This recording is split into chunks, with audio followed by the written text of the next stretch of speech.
Hello and welcome. On behalf of our oral history project, Am IUN, I, Allen Kostecki, am here today interviewing Jamie Mazepa. And it is March 31st, 2024 at 10 a.m. here on the third floor of the Anderson Library in our makeshift system room, here to conduct the interview today. Do I have your permission to record an interview today? Absolutely. Awesome. So to start off, I'd like you to just talk about some memories of your childhood. Yeah. And any significant impacts. Absolutely.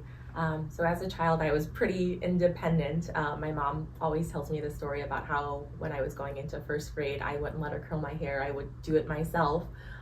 So kind of having that independence has really impacted me, I think, throughout my life. As a child, I was an only child. I am an only child. So I like to play alone.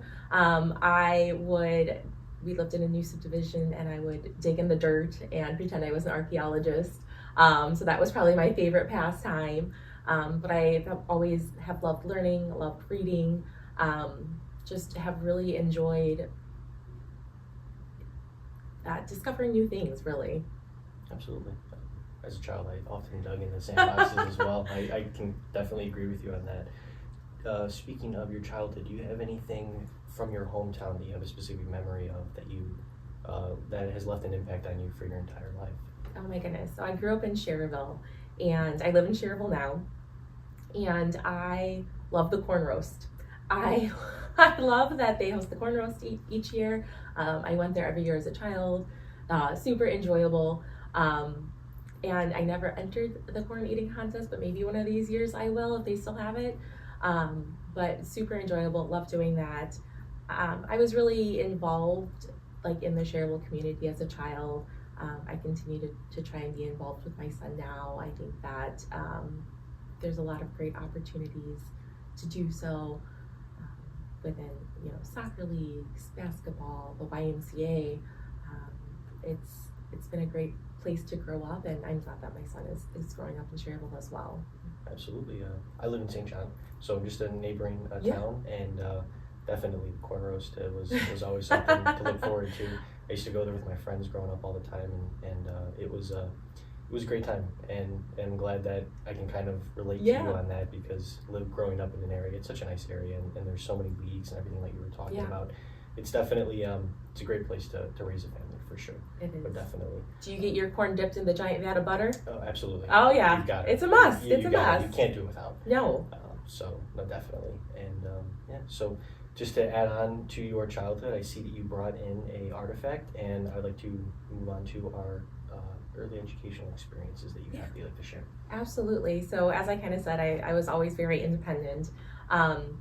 When I was probably in about 4th or 5th grade, I was reading American Girl magazine, which isn't even in publication anymore, sadly, but I got it every month, or I think it was maybe every other month that they sent it out. And there was a little part in there that said, how do you want to rock the world when you grow up as a girl? And it was a contest to write in, and of course I had to.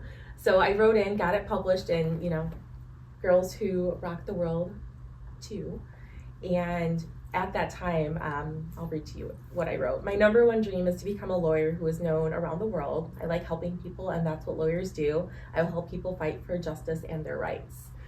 I didn't end up going to law school, obviously. However, I feel like I've always been that person to kind of speak up and make sure that people are taken care of and the right thing is done, even if it's not a popular decision to make or not a popular opinion. But I have always kind of been one to stand up for people, and that's really translated over into my professional life.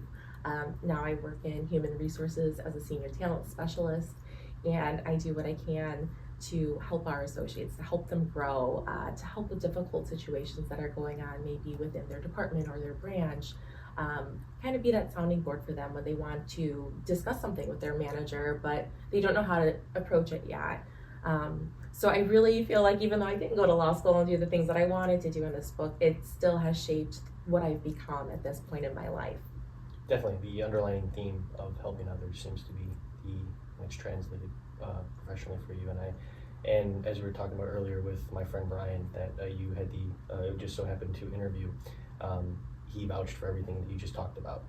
Extremely helpful, very pleasant, and I can see that now.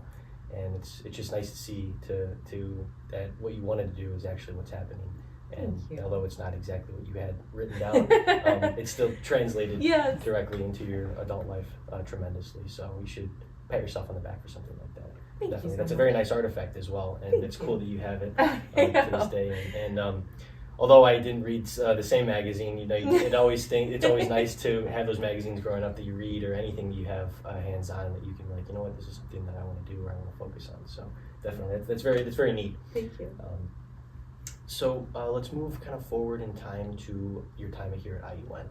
Just give me some important, significant events, memories, courses, anything that just first comes to mind for you. Yeah, absolutely. So after I got my undergraduate degree elsewhere and knew that I needed to get my MBA, I was working in the casino industry and I was in marketing, which was my undergrad degree.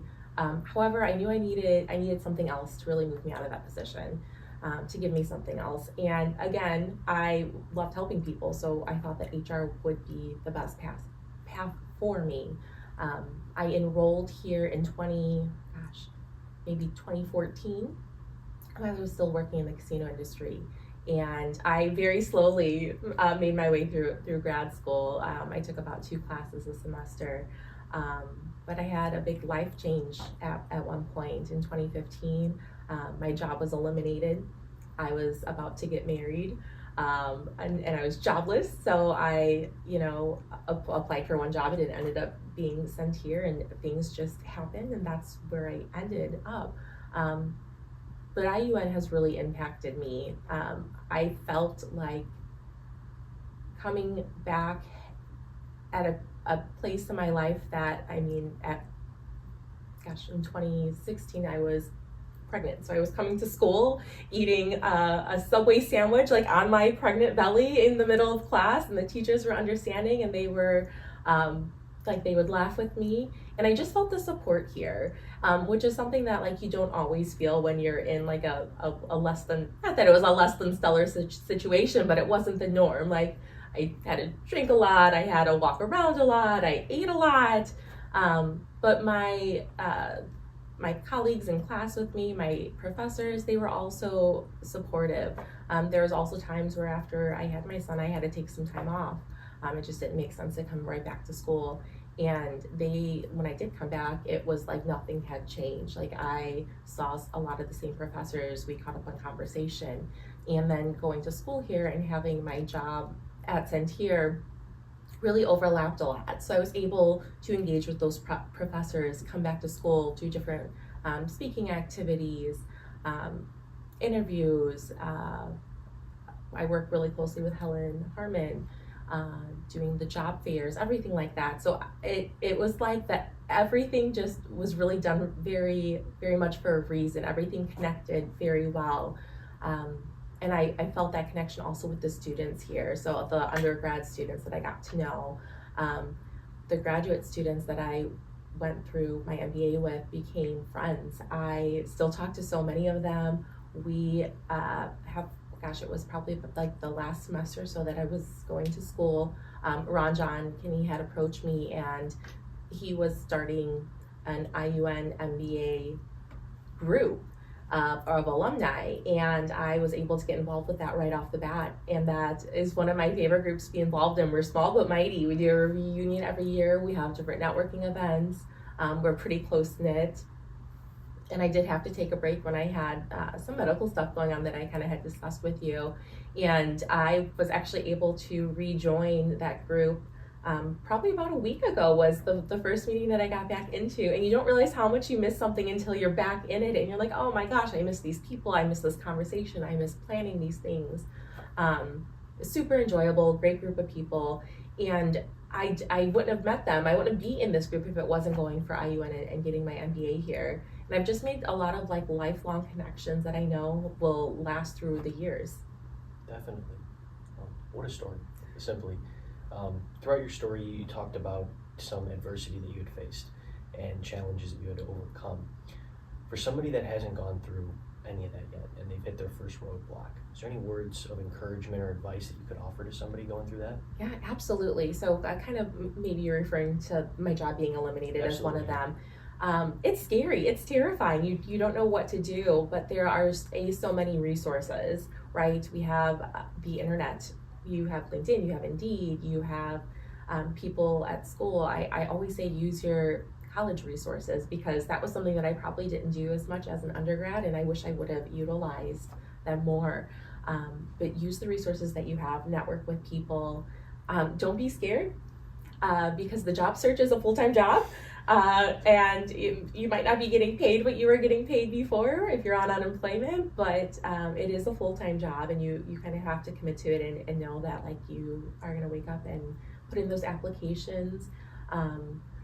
And it's not easy. It's scary. Interviews are hard, right? And that's my goal at Centier, is to not make those interviews hard. I wanted to make it a conversation. So I think if you go into those interviews having like a more conversational tone, wanting to know more about the role, telling your story, I think that's how the best interviews go, is when they're more natural feeling. So it's scary, but lean on your core group of people that are there to support you, and they're going to be there through all of that. Lots of tears were shed, but I had my husband through that, and my mom, who I'm really close with as well, and they supported me through it. Absolutely. Thank you very much. I know it's going to happen to me eventually, adversity, so it's nice to just get some advice beforehand. And someone who, like myself, is graduating in the spring, hopefully. Of course, it's going to happen, but yeah, I am on the fence currently about pursuing my master's degree. Obviously, you have already gone through it, and I'm sure you had your doubts and whatnot. What would be your argument to why go for it?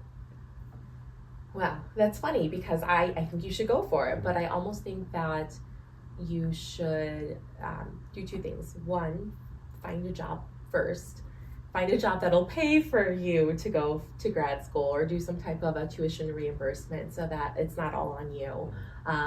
But I had about 4 years before I started going to grad school, and that real world experience gave me a lot more opportunities to speak up in discussions in class. So I think that real world experience of having a full-time job, maybe in a professional setting, is really valuable. So I'm on the fence, like if you should go right away or not. I encourage you to find a company that'll pay for it. But even if you were to wait like a couple years, get that experience and go, I think it's fantastic. And like I said, the connections that I made, the professors here, the engagement that I've had, that was all really special to me. And I think because you're going here for undergrad, if you choose to go here for grad school, you're just going to build on all of those relationships with the people that you probably already interacted with. And I know you have plenty of relationships here, because I see you all over the business and economics, and it's funny because obviously I emailed you shortly after getting your contact info from Ellen, and I see you have quotes on the wall, networking events with your name on it, and I'm like, that's so. It's very it's a nice feeling to know how involved you are with the school. So I know that this school has left a very strong, positive impact on you. Yes, absolutely. And I thank you, because everybody is always so adamant about you need to go right away, you need to do this, you need to get right into it, about the graduate school. Mm-hmm. And I had the same thought process as you, and I feel that it's good to take some time to get that job experience, because like we mentioned before, the job that I'm currently at, I can apply a lot that I've learned into the courses that I'm taking right now, and being able to be a part of those discussions allow me to feel that I'm getting the most out of my education, because you have that real world experience to kind of say, okay, what would you do in this situation? Oh, that's awesome, I've been in that situation before, and here's what I did, and was that the right way, or is there a way that I could have done it better? So I'm glad we're in the same mindset with there. That's it's a little relieving for sure, because it's the next kind of step. Exactly, the next step towards where do I want to be in the end? Right. So definitely. And those discussions are so enlightening, because there are going to be people in your class that have so much more experience than you. Like I remember at one point feeling like, I don't know, I shouldn't be here, like you almost have imposter syndrome, because you're like, these people are really, they've done a lot. But really it's sharing, it's teaching you things. You pick up, ideas that they've had or how they've handled situations, and it sticks with you. Oh yeah, no, definitely. The most that I've learned is from hearing other people's stories, for sure.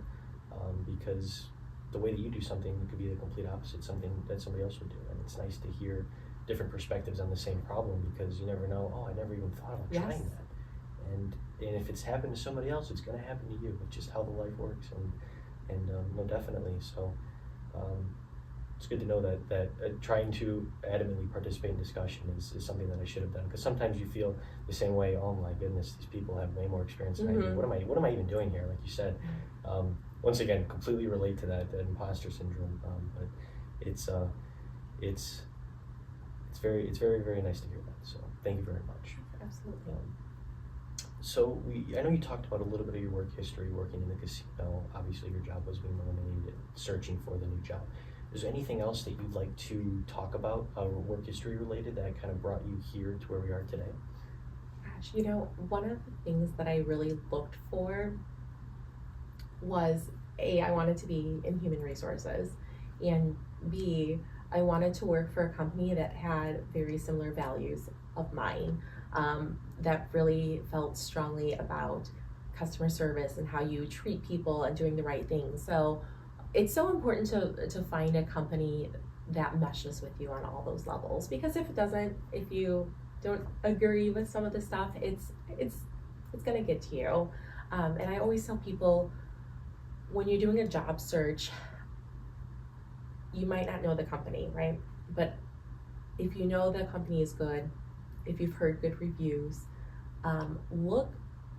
keep your eye on the company. Like, don't search for a job maybe just through looking at it. Like, search the company, see what they have open, sign up for job alerts, because the more you feel comfortable with the company, I think the better your chances of meshing with them are. So maybe they don't have an opening right now, but keep them in mind, because working for a good company is going to be very impactful. We went through some mental health training recently, and your manager has a bigger impact on your life and your mental well-being than anything else. And so you want to work for a company that has good leadership training and believes in that. And I think that's just really like an important takeaway. Absolutely. Thank you very much. Kind of diving into your current role at Centier as human resources and like interviewing in general. For someone that's going to possibly their first few interviews, what are some things that you like to look for in applicants, resume based as well as physical interview? What are some do's and don'ts? Yeah, absolutely. So a concise resume, something that isn't super long-winded, and it depends on the role, obviously. A higher level role is going to require a longer resume, but more concise, talking about what you've accomplished, any metrics that you can show that you've achieved is really important. And then when we're in the interview, we're really looking for a personality fit. Like I said, like having the same values is very important, and I feel like it goes both for the applicant and then for the interviewer to see that those values are aligned. So when I interview people, I'm looking to see if they have the same shared values. One of our values is actually fun, and so I like the small talk because I get to hear a little bit of what they enjoy doing, and a lot of the interviews are really just based on, question and answer, but I try to make it a little bit more interactive. I start interviews by kind of talking a little bit about myself, and not just work-based, but I might say like what I did this weekend, or I might throw something in about my child, or any like trips we have planned, because I want to open that door for that two-way communication of like, I'd love to hear about you. Like, you don't have to share everything, but like if you want to, like I'm looking for that kind of little personality there, because hiring people that can have that conversation is very important for us. And it's at all levels. It's not just, in our universal banker roles where it's very client oriented, but at all levels we are dealing with our internal clients, each other. And so we want to know that they're helpful, that they have a servant heart, that they have integrity, and that they're having fun. I mean, that's a really big part of our culture at Centier is to have a great time, enjoy what we're doing. Absolutely, yeah. it's funny that you bring that up, because in my application for the job that I'm at right now, they had a what is your spirit animal? and it was allowed me to think about like the personality type questions, and I remember sitting there going, spirit animal, what does that have to do? And now that you bring that up, I'm like, oh, they were trying to indirectly bring out my personality, and I asked about it later, and that's exactly what they were talking about. And it's funny how indirectly they can do that, but it's interesting how much a simple question like that can really show you show someone who you really are. And it's very interesting. The whole interview process is very interesting that I've learned a lot about. But thank you very much for giving those tips and tricks for everybody. Well, I've got to know, what's your spirit animal? A tiger. A tiger! Yeah. I love it. I think they're beautiful animals, and I think they're very strategic, and I think I'm a very strategic person. Oh, so yeah. Great answer. Great answer. Thank you. No wonder they hired you. Thank you. You're welcome. So just a little final touch on your current employment at Centier. Can you just kind of talk about what a day in the life for you looks like? Yeah, my day in the life varies. Like, it varies greatly. Right now, I'm pretty busy with college recruiting.